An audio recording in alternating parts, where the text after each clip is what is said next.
What is up, YouTube? Today I'm going to be bringing you a top 10 albums of 2014. I'm not saying in general, these are just my favorite albums of 2014.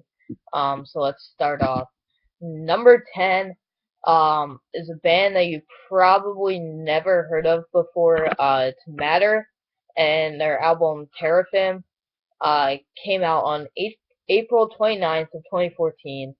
I found it on Bandcamp because my brother showed it to me. I will leave their Bandcamp link down in the description below. Go buy their CDs and their vinyls there. So that's my number 10. They're from LA, post-hardcore slash post-rock band, and yeah, really good album. A lot of clean stuff. There's some heavy stuff. Pretty good album though. And then number 9, I'm gonna go with Backtrack, Lost in Life. They're a hardcore band. Really enjoy their song, Their Rules. Really cool, and their album artwork is just fantastic. Really enjoy it. And here they're pretty good live. When I went to see Everytime I Die, The Ghost Inside, their headline, when they played with Hundredth, and they were supposed to play with Backtrack. For some reason, Backtrack never played. I guess it was like an off night for them. But their album is still very good. Then next up is Chiodos Devil. I've always been a fan of Chiodos. Craig Owens, their singer, has really good cleans.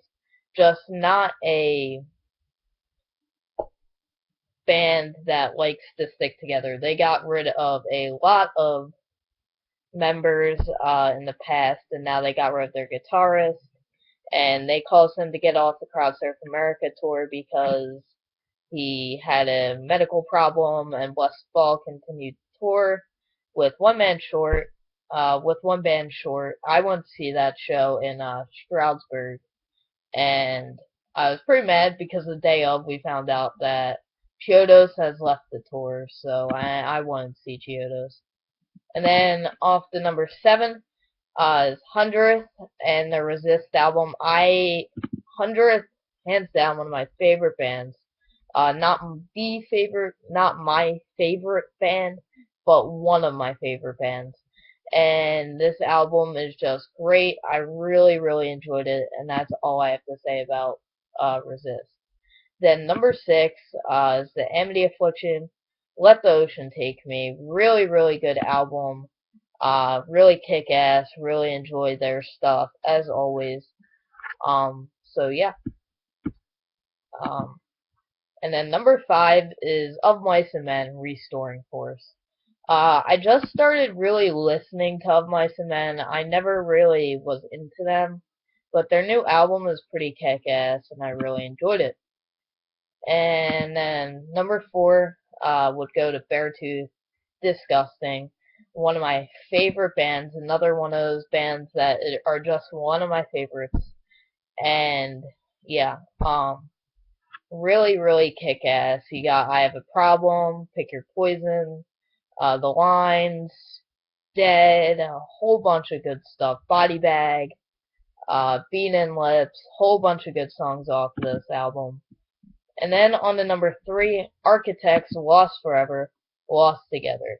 Really, really good album. They had some pretty good stuff on their last album, like Alpha Omega, These Colors Don't Run, stuff like that. But on this album they have Cancer, Gravedigger, Naysayer, Broken Cross. Just a really, really great album. Really enjoyed those tracks off this album. And then on to number 2, The Ghost Inside, Dear Youth. Really enjoy their tracks Out of Control, Move On, or Move Me is what it's called. Avalanche, which is like their main one, and then Blank Pages, which is kind of like same thing as Avalanche, like same lyrics, just kind of without the breakdown in Avalanche. So yeah. Then finally on to number 1, my favorite album of 2014. This band is from Buffalo, New York. They need no introduction at all. Every Time I Die, from Parts Unknown. This is a great album from them. They've been around for such a long time, like 15 years now. Just a great band. Um, Definitely my favorite album of 2014. They have great tracks like El Dorado. Sorry, I can't talk. I almost said like El Dorito or something. But El Dorado, really great track. One of my favorites off this album. And yeah, definitely enjoyed this album. So that's my top 10 albums of 2014. Stay tuned for more videos and peace out, YouTube.